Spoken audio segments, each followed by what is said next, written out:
Hello everyone. सो आज हम discuss करेंगे पैरेललोग्राम के बारे में। ये बेसिकली क्लास 8 का टॉपिक है। वहाँ पे आपको एंगल्स निकालने होते हैं पैरेललोग्राम के, ठीक है, अननोन एंगल्स आइडेंटिफाई करने होते हैं। उसको क्लियर करेंगे, बट पहले पैरेललोग्राम क्या होता है थोड़ा सा वो समझते हैं।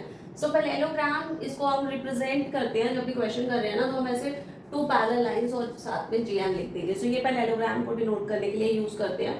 पैरेललोग्राम में क्वाड्रिलेटरल ही होता है। क्वाड्रिलेटरल मतलब इसकी 4 साइड्स होती हैं, ठीक है, 4 साइड्स होती हैं, जहाँ पे अब खास बात क्या है ये 4 साइड्स की कि opposite sides are parallel to each other. तो ये जो साइड है ये दोनों आपस में पैरेलल होंगी, और जो ये वाली साइड्स हैं ये भी आपस में पैरेलल होंगी। Opposite sides are parallel to each other, they are also equal in length, ठीक है। ये वाली जो साइड होगी, अगर इसको हम साइड ए बोल देते हैं, इसकी लेंथ भी है, ये दोनों आपस में इक्वल होंगे, ठीक है।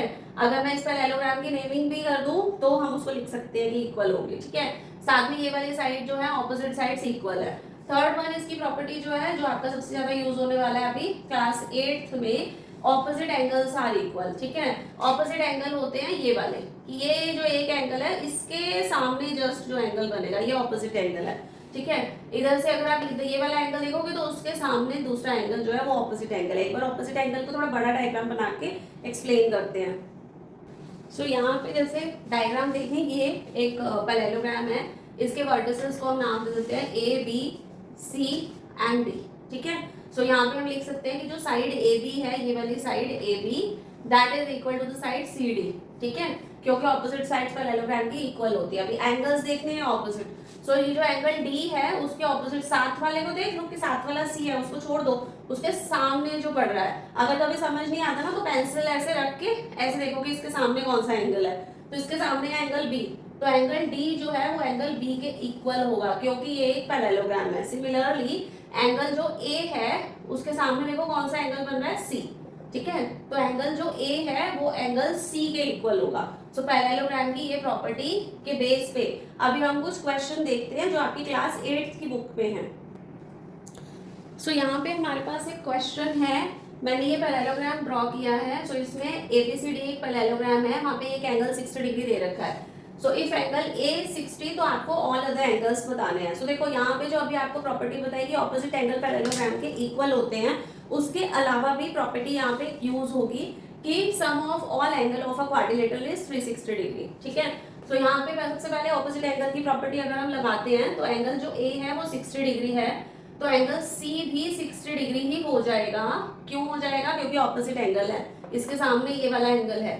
Angle A and angle C are opposite angle, because angle A and angle C are opposite angles. ये पैरेललोग्राम की प्रॉपर्टी है, ठीक है।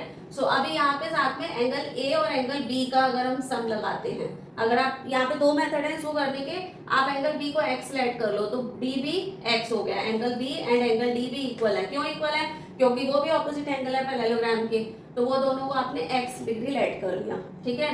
अब आप यहाँ पे दो प्रॉपर्टीज हैं, चाहे कोई भी लगाओ, मैंने सम ऑफ एंगल्स वाली बताई थी, तो sum of angles A plus angle B plus angle C plus angle D is equal to 360 degree. This is angle sum property of quadrilateral. Angle sum property of quadrilateral. कोई भी closed figure जिसकी 4 side है उसके all interior angle का सम 360 degree ही होता है। इन चारों को देखो, अब इसमें एंगल A तो 60 डिग्री है, एंगल C भी 60 डिग्री है, उसकी वैल्यू लिख दी। एंगल B और D जो है वो हमने x सेलेक्ट करे थे, एंगल B भी x डिग्री है और D भी x डिग्री है, that is equal to 360 degree.